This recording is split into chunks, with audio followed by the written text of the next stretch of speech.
Now अगर हम जो है वॉल्यूम फ्लो रेट की बात कर रहे हैं, सही, तो इसमें जो है अगर हम सिंपल वॉल्यूम फ्लो रेट होता है कि आपके पास वॉल्यूम फ्लो रेट आपके पास किसी क्या होता है, वॉल्यूम फ्लो जो आपके पास हो रहा है इन अ पर्टिकुलर सेक्शन से पास हो रहा है पर unit time, that is equal to AB.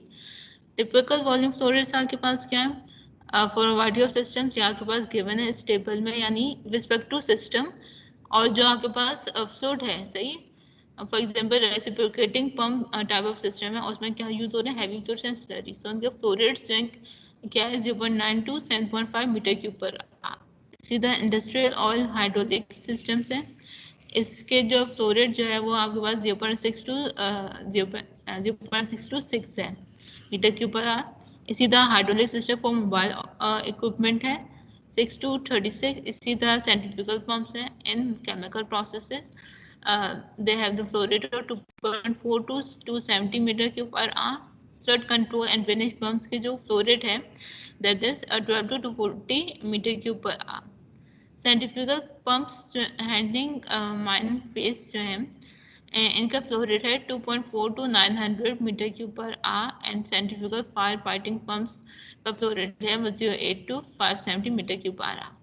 यानी आपके पास रिस्पेक्ट टू सिस्टम जो है आपके पास वॉल्यूम फ्लोरेज जो वेरी हो रहे हैं। अच्छा, किस तरह वेरी होते हैं, बिकॉज आपके पास जो इनकी ज्योमेट्री है, सही है, डायमेंशंस हैं, ज्योमेट्री की बात करें वो आपके पास डिफरेंट होती है, सही, साइंटिफिक। और फर्दरमोर जो उनमें जो फ्लोर्स यूज हो रहे हैं उसकी वजह से भी डिपेंड करता है आपके पास volumetric flow rate.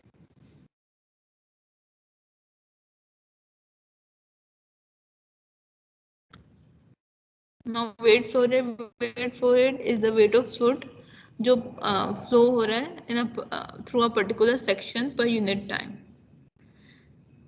The weight flow rate W is related to the volumetric flow rate Q by W equals to this gamma Q। अच्छा, गैमा आपके पास स्पेसिफिक वेट ऑफ फ्लूइड है और जो Q आपके पास वॉल्यूम फ्लो रेट है, W आपके पास wait flow rate है। अच्छा, आपके पास जो गैमा है that is specific weight of fluid, उसकी जो यूनिट्स क्या होती है newton per metre cube in SI system, तो इसकी यूनिट्स आपके पास मीटर क्यूब पर सेकंड होती है। तो आपके पास वेट फ्लो रेट जो है उसकी यूनिट क्या होगी, न्यूटन पर second. Now moving towards the mass flow, आपके पास कोई मास जो है फ्लूइड का फ्लो हो रहा है थ्रू अ सेक्शन पर, तो उसे हम मास फ्लो रेट कहते हैं। मास फ्लो रेट जो है वो उसका सिंबल है m, और इसे हम रिलेट कर सकते हैं with q, that is volume flow rate by m equals to rho q। यहाँ पे m आपके पास मास फ्लो रेट है, रॉ आपके पास डेंसिटी ऑफ द फ्लूइड है, q आपके पास वॉल्यूम फ्लो रेट है। इसी तरह जैसा हमने पिछले फ्लो रेट्स की जो एसआई यूनिट्स जो है बताई थी, इसी तरह हम मास फ्लो रेट की भी एसआई यूनिट बता सकते हैं m equals to rho q से। अच्छा, यहाँ पे जो रॉ जो है आपके पास इसकी जो एसआई यूनिट है, डेंसिटी की जो एसआई यूनिट है that is KG per metre cube. Volume flow rate की जो एसआई यूनिट है that is metre cube per second. तो आगे बाद जो मास फ्लो रेट है इसकी यूनिट है केजी पर second. Example problem 6.1, convert a flow rate of 30 gallon पर minute to feet cube per second. यानी हम किस तरह जो है किसी जो फ्लो रेट है उसे हमने सिंपल कन्वर्ट करना है from one unit to another unit, सही। क्यू आपके पास 30 गैलन पर मिनट है, इसे हमने कन्वर्ट करना है into feet cube per second. हमें पता है कि 1 फीट क्यूब किसके इक्वल होता है, 7.481 गैलन के इक्वल है। मैम पेपर में भी यही ऐसे ही सवाल आएंगे। फर्दरमोर 1 मिनट किसके इक्वल होता है, 60 सेकंड के। कन्वर्जन आप लोगों ने सीपीपी 1 में भी जो है पढ़ी होगी, सही है। यहाँ सेकंड में कन्वर्ट करना है, सही, और फुट क्यूब में कन्वर्ट करना है, सही, फुट क्यूब पर सेकंड। तो क्या हुआ, 1 फुट क्यूब इज 7.481 गैलन हो जाएगा। फर्दरमोर मिनट को हमने कैंसिल करना है, यानी कन्वर्ट करना इनटू सेकंड्स में, तो यानी 1 मिनट जो है डिवाइड बाय 60 सेकंड, यानी Q equals to 6.6 exponential minus 2 foot cube per second. Now example problem 6.2.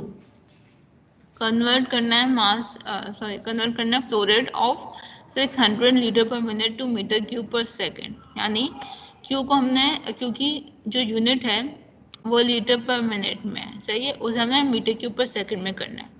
Q आपके पास 600 लीटर पर मिनट है, सही. 1 लीटर आपके पास होता है इक्वल 0.001 मीटर क्यूब के, सही. फर्दर मोर, यानी लीटर से लीटर कैंसिल हो गया, मीटर क्यूब आ गया. अब मिनट को सेकंड में करना है. 1 मिनट जो आपके पास 60 सेकंड के इक्वल होता है. मिनट से मिनट कैंसिल आउट हो जाएगा, तो आपके पास Q जो है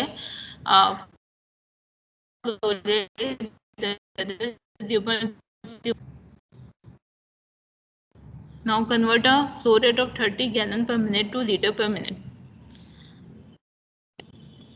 Q आपके पास गिवन है 30 गैलन पर मिनट, इसकी हमने जो यूनिट कन्वर्जन करनी है into litre per minute. 1 gallon आपके पास 3.785 लीटर के इक्वल होता है. Gallon to gallon cancel out हो जाएंगे, आपके पास यूनिट क्या बच जाएगी, लीटर पर मिनट की.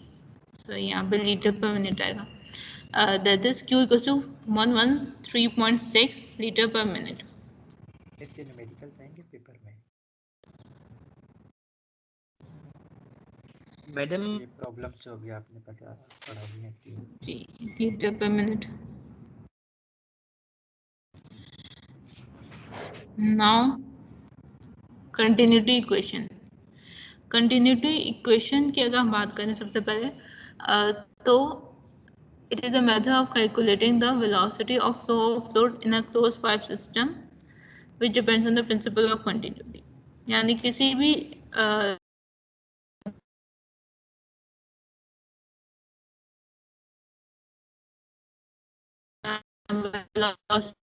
किसी भी क्लोज्ड पाइप सिस्टम में, तो हम कंटिन्यूटी इक्वेशन जो प्रिंसिपल है वो हम यूज करते हैं. हम कंटिन्यूटी इक्वेशन हमेशा जो है क्लोज पाइप सिस्टम है उसी में हम यूज करेंगे. कंसिडर करें पाइप जो आपके पास शो हो रहा है फिगर 6.2 में. ये शो कर रहा है portion of a fluid distribution system showing variations in velocity distribution, pressure and elevation. अब fluid is flowing from section 1 to section 2. आपके पास फ्लूइड है, वो फ्लो हो रहा है सेक्शन 1 से, that is this part of the pipe, यहाँ से फ्लो हो रहा है टू द सेक्शन 2. सेक्शन 2 आपके पास ये यहाँ से जो है आउट हो रहा है, सही. तो okay, this that is the quantity of fluid flowing past any section in a given amount of time is constant. यानी आपके पास Q जो है अगर इन दोनों सेक्शन से पास हो रहा है, वो आपके पास रिस्पेक्ट टू टाइम जो है any particular given out time वो कांस्टेंट है. दैट Q जो है रिस्पेक्ट टू टाइम अगर कांस्टेंट है तो ये आपके पास क्या कहलाता है, स्टेडी फ्लो कहलाता है. Now if there is no fluid added, सही, या फिर no fluid stored or removed between the section 1 and section 2, सही, तो आपके पास मास ऑफ फ्लूइड जो है जो पास हो रहा है सेक्शन 2 से in a given amount of time must be the same as that flowing past the section 1 here. यानी अगर हम जो है कोई भी अगर फ्लूइड हम ना ऐड कर रहे हैं, ना हम स्टोर कर रहे हैं और ना ही रिमूव कर रहे हैं इस पाइप सिस्टम में, सही, तो हम ये कह सकते हैं कि जो फ्लूइड जो है पास हो रहा है सेक्शन 2 से in a given amount of time, वो जो है इक्वल होगा उस फ्लूइड के जो पास हुआ था सेक्शन 1 के से, यानी M1 इक्वल टू M2. दोनों के मासेस ऑफ द फ्लूइड जो है वो सेम रहेंगे, सही. और हमें पता है M जो है किसके इक्वल है, रॉ Q के इक्वल है. That is mass flow rate equals to density into volume flow rate. Q किसके इक्वल है आपके पास, AV के इक्वल है, तो आपके पास M की इक्वेशन क्या बन गई, रॉ AV. फॉर अगर हमने मास फ्लो रेट मेंशन करना है एट सेक्शन 1, तो हम किसका कर सकते हैं, M1 से. तो इस M1 equals to raw 1 A1 V1 सही। तो ये क्वेश्चन बन जाएगी for the mass flow rate at section 1। इसी तरह अगर हमने mass flow rate at section 2 जो है मैथमेटिकली जो है राइट करना है, तो हम किस तरह कर सकते हैं, M2 equals to ρ2 A2 V2। ρ2 आपके पास डेंसिटी ऑफ द फ्लूइड है एट सेक्शन 2, A2 आपके पास एरिया है एट द सेक्शन 2, V2 आपके पास जो है वेलोसिटी है, वेलोसिटी एट द सेक्शन 2। सवाल है सिमिलरली ρ1 आपके पास है density of the fluid at section 1, A1 आपके पास है area of the fluid at section 1 and V1 is the velocity of the fluid at section 1। Continuity equation को हम अप्लाई करते हुए हम क्या कर सकते हैं, इन दोनों टर्म्स को इक्वल कर सकते हैं, m1 equal to m2, because हमने ये एज्यूम किया था कि ये एक क्लोज पाइप सिस्टम है, ना ही इसमें कोई फ्लूइड स्टोर हो रहा है, ना ही हम इसे कोई फ्लूइड हम रिमूव कर रहे हैं, और फर्दर मोर ना ही जो है फ्लूइड ऐड हो रहा है। तो इसकी बेसिस पे m1 इक्वल टू m2 है, यानी ρ1 A1 V1 equal to ρ2 A2 V2। That is the question 6.4।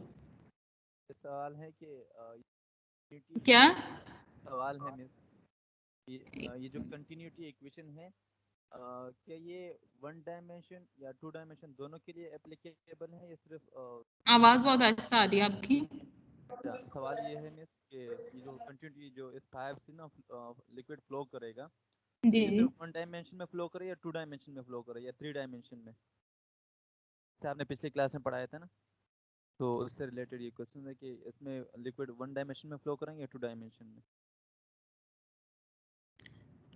ये आपके पास जो है एक तो स्टडी फ्लो है, सही है। अब फर्दरमोर जो है ये आपके पास एक तो वेलोसिटी पे डिपेंड कर रहा है, टर्बुलेंट कंडीशन है क्या है। फर्दरमोर आपके पास डिफरेंट ये ज्योमेट्री पे भी डिपेंड कर रहा है कि वो इंक्लाइंड है। अच्छा, फर्दरमोर अगर इंक्लाइंड है या नहीं है। नहीं मिस नहीं, ये डायमेंशन कब पूछ रहा हूँ, वो तो ठीक है इंक्लाइंड होगा, डायमेंशंस किस डायमेंशन में ये मूव करेंगे, ये इसमें जो फ्लूइड मूव करेगा। फ्लूइड अगर मूव कर रहा है तो आपके पास स्टेडी फ्लो है, सही। स्टेडी फ्लो है तो आपके पास जो है वन डायमेंशन में मूव करेगा। टू डायमेंशन में नहीं कर सकता मतलब। ये एक्स और वाई दोनों कर रहा है, सॉरी, टू डायमेंशन तो कवर कर रहा है ना, देखें एक्स और वाई दोनों। ये मतलब द कंटिन्यूटी इक्वेशन दो डायमेंशन में फ्लो देखिए, कर। इन टर्म्स ऑफ डायमेंशंस की हम अभी बात नहीं कर रहे, अभी हम सिंपल इन टर्म्स के हम कोई भी फ्लूइड जो अगर पास हो रहा है किसी भी क्लोज कंटेनर से एक जी हाँ। सेक्शन दूसरे सेक्शन, सही है, जी तो जी। हम जो है उसमें कंटिन्यूटी जो अप्लाई करते हुए हम जो मास फ्लो रेट है वो हम इक्वल कर रहे हैं, सही है। हाँ। फर्दरमोर हम इससे बर्नौलीज इक्वेशन जो है डिराइव करेंगे, जिससे अच्छा। हमारे पास हमने simple density area find out करना है, वेलोसिटी हम कर सकते हैं, जो कितनी एनर्जी अप्लाई हो रही है। अभी हम डायमेंशंस की तो बात ही नहीं हो रही इसमें। और अभी मेरे सामने कहा कि ये स्टेडी स्टेट फ्लो के लिए, तो अनस्टेडी के लिए ये मतलब ये कंटिन्यूटी इक्वेशन अप्लाई नहीं होगी मतलब।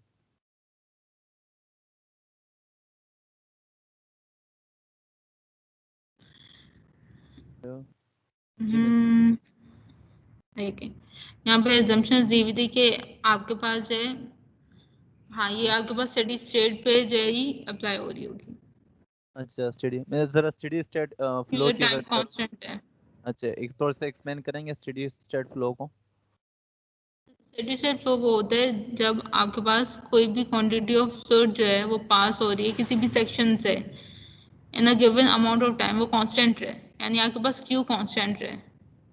अगर आपके पास जो है वही कोई फ्लूइड है वो किसी भी सेक्शन से पास हो रहा है और इन अ टाइम, और वो जो है वेरी कर रहा है, सही है, क्योंकि वेरी फ्लो जो वेरी कर रहा है respect to time, that is unsteady state flow. ठीक है मिस, ठीक है मिस, शुक्रिया। Okay miss, continue. मिस अच्छा, इक्वेशंस जी। मिस मिड टर्म का सिलेबस मैंने पहले मुझे कंप्लीट करने दें, पहले भी मैंने बता दिया था, सही है, जब स्टार्ट हो रही थी क्लास, सही, ये आउटलाइन क्या है। कंटिन्यूटी इक्वेशन आपके पास फॉर एनी फ्लूइड, हम जी पहले क्वेश्चंस कर लें। अच्छा ओके मिस आप कंटिन्यू करें, एक बात पूछनी थी मिस आपसे एग्जाम के हवाले से। जो फिर से मैं बता रही हूँ, जो मैंने स्टार्ट ऑफ द क्लास में बता दिया था, सही। अगर आपको फिर से मिड टर्म का जो आउटलाइन की पूछनी है तो मैं एंड ऑफ क्लास में बताऊंगी, बीच बीच में अगर कोई भी जो है एंटर हो रहा है क्लास में पूछ मिस रहा ओके ओके सही है। है, सही, एक दफा मैंने बता दिया। हाँ मिस हम लेट आए क्वेश्चन हैं। 6.4 आपके पास जो है is a mathematical statement of the principle of continuity and is called the continuity equation. It is used to relate the fluid density, flow area, and velocity of flow at the two sections of the system in which there is steady flow. It is valid for all fluids, whether gas or liquid. यहाँ के पास continuity equation है 6.4 for any fluid. यहाँ के पास gas के लिए भी use हो सकती है, लिक्विड्स के लिए भी यूज हो सकती है। ये आपके पास रिलेट कर रहा है फ्लूइड की डेंसिटी को, एरिया को और वेलोसिटी को एट सेक्शन 1 एंड सेक्शन 2। क्या? अच्छा, m1 और m2 आपके पास जो है मास फ्लो रेट है at section 1 and at section 2। Section 1 आपके पास ये है, कोई भी अगर मास जो है फ्लूइड का वो फ्लो हो रहा है पर यूनिट टाइम, सही है, तो eight section 1 that is m1 और एट सेक्शन 2 इज m2। अच्छा, नाउ कंटिन्यूटी इक्वेशन हम लिक्विड्स के लिए भी लिख सकते हैं। हमें पता है कि जो लिक्विड्स होते हैं उनकी डेंसिटी जो है वो कांस्टेंट रहती है, दैट इज ये इक्वेशन 6.4 है, इसमें रॉ 1 और raw 2 that is density 1 and density 2 जो है, यानी density at section 1 and density at section 2 जो है वो सेम रहेंगे, सही, सेम रहेंगे। तो आगे पास इक्वेशन 6.4 क्या हो जाएगी, a1 v1 equals to a2 v2। जो डेंसिटी है वो कांस्टेंट थी, तो आपके पास जो है कैंसिल आउट हो गए दोनों साइड्स ऑफ द इक्वेशन से। हमें पता है कि Q equals to A B होता है, तो हम जो है इन टर्म्स ऑफ यानी हम ये भी बता सकते हैं Q1 इक्वल्स टू Q2, सही। कैसे? अगर कोई भी जो है फ्लूइड फ्लो कर रहा है, वॉल्यूम फ्लूइड फ्लो कर रहा है, सही, एट सेक्शन 1, और जो कोई पर्टिकुलर वॉल्यूम फ्लूइड जो है फ्लो कर रहा होगा एट सेक्शन 2, सही है। तो हम उसे जो है Q1 और Q2 से हम जो है डेजिग्नेट करते हैं, और इसी तरह जैसे हमने m1 इक्वल टू m2 किया था, इसी तरह हम Q1 इक्वल टू Q2 करेंगे। Because m1 equal to m2 क्या था, आपके पास जो भी मास ऑफ फ्लूइड जो है पास हो रहे हैं through a particular section 1 is the same that pass through the section 2, provided that there was no fluid added, nor there was any fluid stored, and nor there was any fluid lost. Now equation 6.5 is the continuity equation as applied to the liquids. Liquids के लिए जो continuity equation है that is a1 v1 equals to a2 v2. It states that for the steady flow, the volume flow rate is the same at any section. It can also be used for gases at low velocity, that is less than 100 meter per second with little error. जो gases के लिए जो continuity equation है वो आपके पास क्या होगी, ρ1 a1 v1 equals to ρ2 a2 v2। Liquids के लिए आपके पास क्या होगी, a1 v1 equals to a2 v2। क्यों? क्योंकि डेंसिटी जो है वो लिक्विड की कांस्टेंट रहती है, इस वजह से डेंसिटी कैंसिल आउट हो गई दोनों साइड्स से। नाउ इन फिगर ये एग्जांपल 6.4 हम करते हैं।